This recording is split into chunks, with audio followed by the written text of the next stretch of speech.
Okay, we're going to be rating all of the event stories. We're not going to include any of the IS stories or events that have happened in CN only. Granny and the Knight's Treasure. Everyone's favorite killer whale waifu and her pony sidekick search for the Knight's Treasure before some bounty hunters do. That's an A. Operational Intelligence. Some stories that were happening during Chernobyl, including some Rhode Island's personnel. B. Heart of Surging Flame. Doctors and others go on a vacation to Siesta where they stop a giant volcano slug. A. Code of Brawl. Bison, can't think of the last time I used him for anything. Mostima and Penguin Logistics fight some rats in the slums of Lungmen. B. Ancient Forge. This was the introduction to the Sui Saga, with Nyen directing the film or something. Wasn't that interesting really. B. Stories of Afternoon. Collection of slice of life stories and the introduction of Kobe. Honestly can't think of anything substantial that came out of these stories.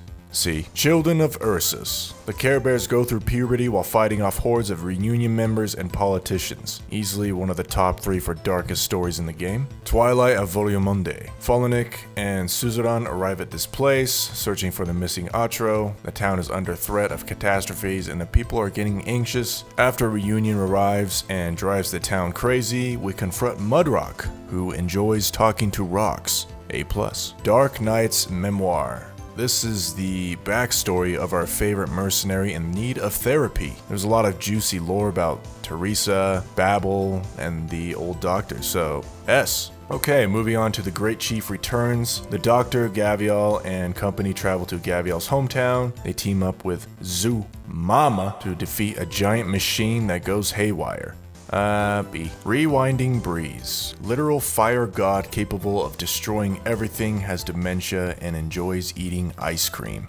B. Maria Neural. Maria enters the competition, goes all the way until the end, when 2 corrupted knights appear and beat the shit out of her. Her sister appears out of nowhere and saves the day. A. Mansfield Break. Furry cosplayer gets himself jailed, and then there's some weird stuff going on with Ryan Lab as usual. B. Beyond Here. I don't really remember anything besides Archetto talking about traveling or something. C. Who is Real? The second story of the Sui Saga, featuring Dusk, accompanied with its typical confusing Chinese proverbs. A. Operation Originium Dust. Team Rainbow Six gets teleported to the world of Terra. Evil Science Man makes a hentai, and after we defeat it, Team Rainbow decides to go on a journey throughout Terra. We haven't heard from them since, so... A Walk in the Dust. Story about Kaltzit's past and Passenger along with massive lore dumps. Also, Emperor's Blade is one of the coolest bosses in the game. This is an easy S. And fan favorite Undertides, the introduction to the Abyssal Hunter saga. We got Lovecraftian elements, demonstrations of how terrifying the sea is, and a bunch of wet women. S. Preluding Lights. I either didn't read the story back then, or I forgot all of it. Carnelian's pretty nice though. C. Docilus Holiday. Don't hate me for this, but yeah, I didn't really care for the political conflict in this story. Virginio. This was a collection of tales relating to the Doctor's past. We, the Doctor, are still the most interesting character. There's still so much mystery about what we really are, and we also got to learn a lot more about Priestess, the real ex-wife. Penis Sylvester. Can't say it without laughing. It's the Near Light waiting room. B. Near Light. Margaret, the Radiant Knight, returns and stirs things up in Kashmirish. She beats the Blood Knight and confesses that she ain't infected. Fantastic sequel to Maria Neural. S. Break the Ice. This is the most underrated story in Arknights right now. No BS, doublespeak, or weird translation issues. Badass characters like Sharp, Degen, and Silver Ash, good pacing, and the Doctor plays 4D chess with Silver Ash the whole time and wins. Invitation to Wine. We got to fight the big dragon. A. A Light Spark in Darkness. Pink Cat, yes, she's a cat, has her dreams crushed into oblivion and proceeds to kill things out of misery.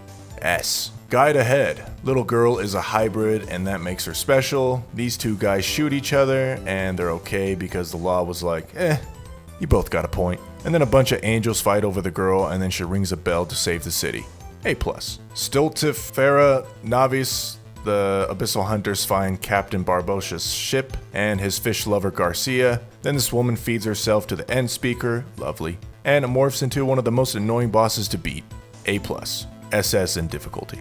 Lingerie Echoes. Two music bros want to play in a concert. One of the bros is a descendant of the Witch King, some evil sorcerer, so it kinda sucks to be him. The sexiest character that will never be able to play distorts some tunes and turns the infected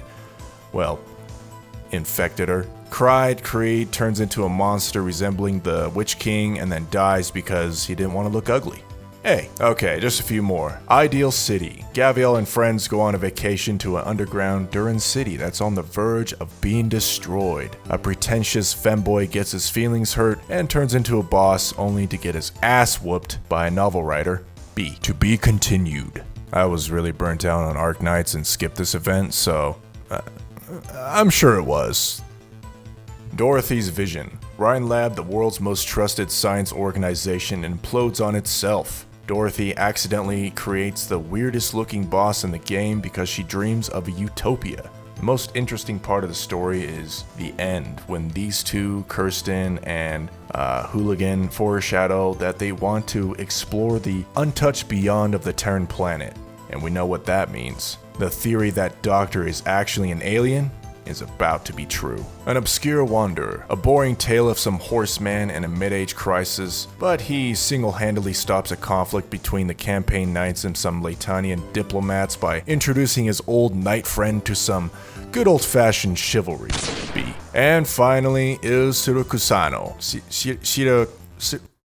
This might be the hardest one to decide on the list. I like that Bernardo wasn't just some typical bad guy, and I liked seeing more of Lappy's backstory, but I really didn't get why the other Penguin Logistics girls were a part of the story. If it was just Sora, it would have made sense, but the other two were just there. You take that back! You'll regret saying that! Okay, so we don't have a single event in the D tier, so now I have to decide which one was the worst so far.